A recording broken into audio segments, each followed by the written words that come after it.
classes. So, ammo pouches and quivers for hunters and tomes for paladins, and I think we need to kind of carry that across all classes and make them very unique and find a way to do that in a way where it's cool for gameplay but also works for the visual capacity. So. Thank you. Thank you, guys.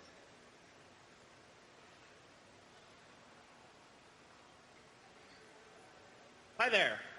My question is about Transmog and items that you can no longer acquire in the game anymore. In specific, I have a priest with a Benediction staff, and the quest for that was removed. And my question is, I'm very excited to be able to transmog that as bragging rights, and I'd be worried that you're going to open up models such as that to other players to transmog when it's really something that people who worked really hard at level 60 to acquire can hold that as bragging rights over the players who maybe didn't. Yeah, situations like that are really tough because, as you said, some players went to the effort and want to make sure they, get recognition of the fact that they did it when it was hard. But then there are other, surely no one got rid of their benediction, but there are definitely cases along the way where people had no idea we were doing transmogrification. 2 years ago, I wouldn't have said we would ever do it. And so we want to make sure that people who got rid of stuff as they thought they're supposed to aren't overly penalized either. So just off the top of my head, one way we've solved that problem in the past is by offering the model with a different texture or something so that you can tell the difference between the benediction that, was from when it was hard or the new one. We did something similar with the Zulabon bear mount. All right, thank you.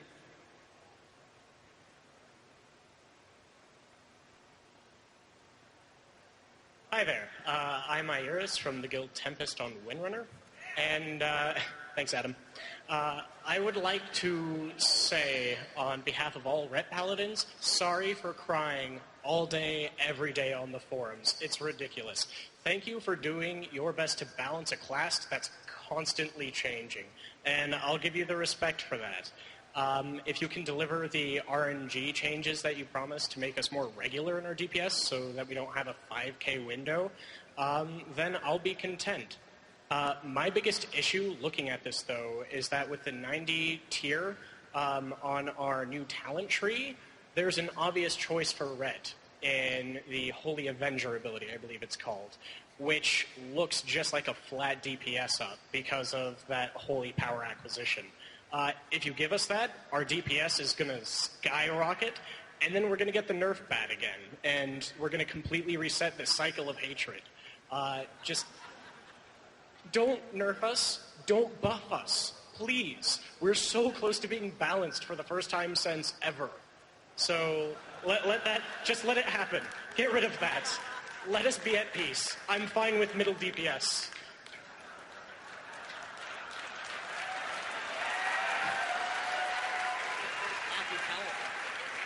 I'm not sure that was a question, but it was very moving, so thank you.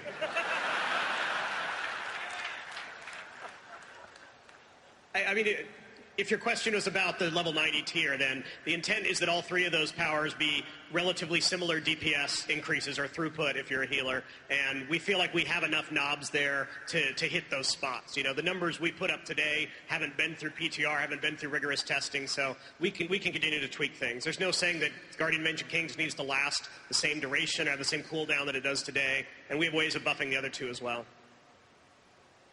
Thank you.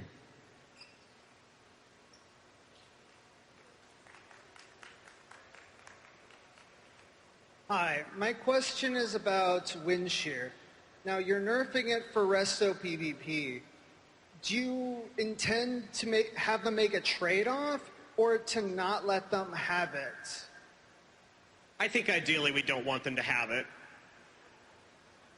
Okay, in that case, why don't you just hardwire it into the spec masteries so then enhancement and elemental don't have any effect?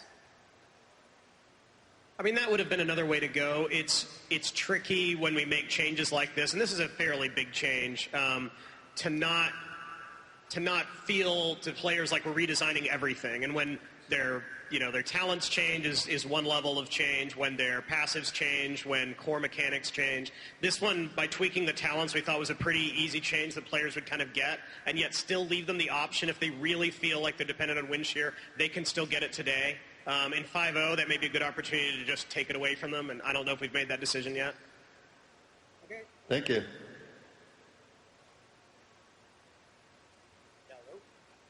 Hey, I have a question.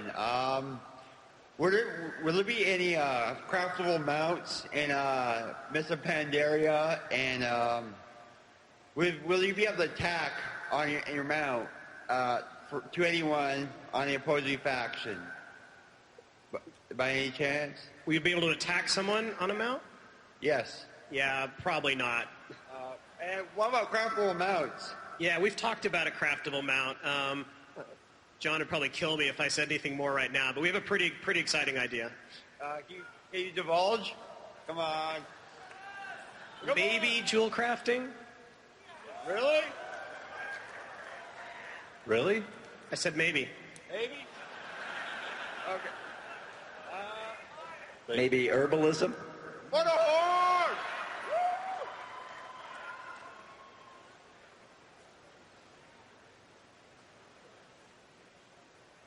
Shout out to Rebellion on Cho'Gall. My first question, only question, is an age-old question.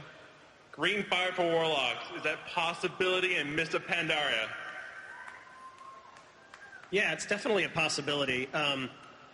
Let me explain. Technically, we came up with the design for the minor glyphs, and one of the very first things we wanted to do is change spell effects, which we thought would be really cool. You know, I think we even talked about, the blue fireball or green, things like that.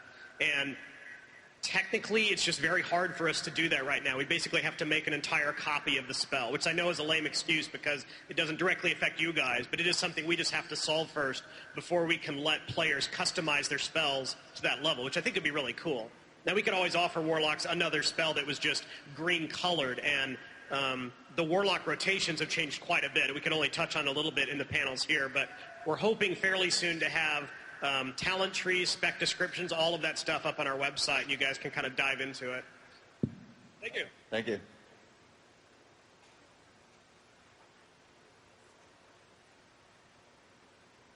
Hi, I had two quick questions. First off, I know you guys really don't like warriors, so I'm just wondering, heroic leap, can we fix it? And I guess you could ask my second question now. It's kind of a lore question. It's from my girlfriend. There really hasn't been a large representation of lesbian, gay, bisexual, and transgender characters in the World of Warcraft lore. Are there any chances to change that in the future? You want me to go first? Do you want to think about it for a minute? You want me to go first? Do you think about it for a minute? I'll be able to think about it if you go first. Heroic leap. If you remember, we originally were going to do heroic leap, and then we pulled it, and then we tried to do it again. It's movement like that is just hard for our game, to be frank, and it's the kind of thing we keep working on. It's a cool ability. We want it to be better. It has its biggest problems when you try to change elevation, and the reason we keep having to clamp down on it is because mean players try to get to places they're not supposed to get by using heroic leap, which unfortunately makes it hard for all of us when you can't jump very much in altitude. When you use it on a flat space, it generally works pretty well. I know there are a lot of places in Battlegrounds, for example, going up an incline where it fails, and that's frustrating and definitely want to improve. I think for part two, like there aren't any, I don't know, like we have how many quest designers? Probably 7? So, I mean, there's a lot of people that plug away on story for this thing, and certainly also like our C-Dev department's always chasing fiction and hooking characters and stuff like that, and we totally appreciate every component of our audience and want the game to kind of sing to everybody. So off the top of my head, I don't know if we're currently developing, gay or lesbian characters, but it's certainly a possibility. As long as the story is compelling, I think everything's gravy. As long as it's just a really good character, well-rendered character that people really respond to. So I think it's totally an open possibility. Thank you. Thank you.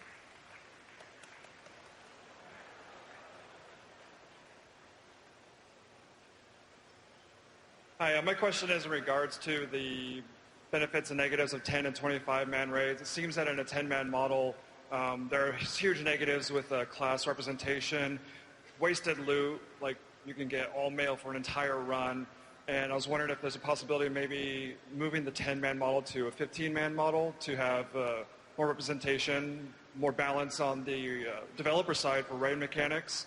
And if not, maybe making some kind of smart loot system that would disallow, for instance, mail to drop if you didn't have any mail users in your raid. I think it's more likely that we would go down the road of trying to make the loot dropping slightly, vaguely intelligent. Going up to a 15-man raid, while it's actually something that we've discussed on occasion, is very difficult for players, right? Because if you've got your 10-man guild out there and you've got your steady core group of raiders, it's really hard to say, oh, by the way, you're going to have to recruit another 5 to keep doing the same kind of thing you've been doing before. Especially if it's for the reasons of, that way you're more likely to have somebody that wants the mail. That's sort of a hard thing for people to swallow. Thank you. Thank you.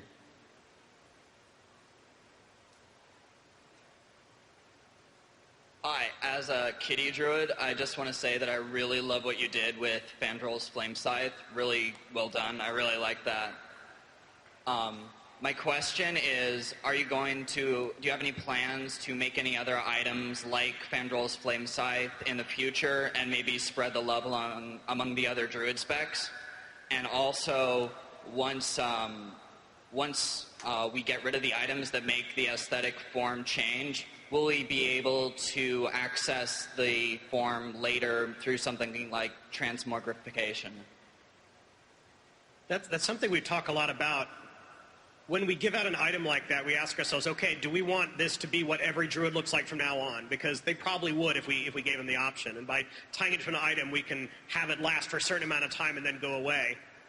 We'd have to ask ourselves really carefully, is this, are we going to do this? Is this just going to be all cats are on fire now, or all cats who are capable of getting the item, or that sort of thing? So for the moment, we want to keep it conservative and say that as long as you want to use that staff, you can do that, but that was a special thing for the Firelands tier, and hopefully there'll be other special things in the future. We don't want to build up this library where, say, 5 or 10 years from now, there's 4 different magic ways cats can look. There's the ice cat or the storm cat or whatever like that. Thundercat. Thundercat. Ho! We don't have any existing plans. I can't think of anything in 4.3 that kind of fits that mold. It just is when it makes sense, we'll do it. We had that great model for the Doma fight, and we knew we could stick it on the feral form pretty quickly. We'll definitely do stuff like that in the future. As with the answer we gave in the legendaries, we don't want to make it so formulaic that players are like, oh, clearly this is the tier when the Fury Warrior gets the item because it's their turn. We want to keep it fresh and make it exciting when stuff like that shows up. All right, thank you. Thank you.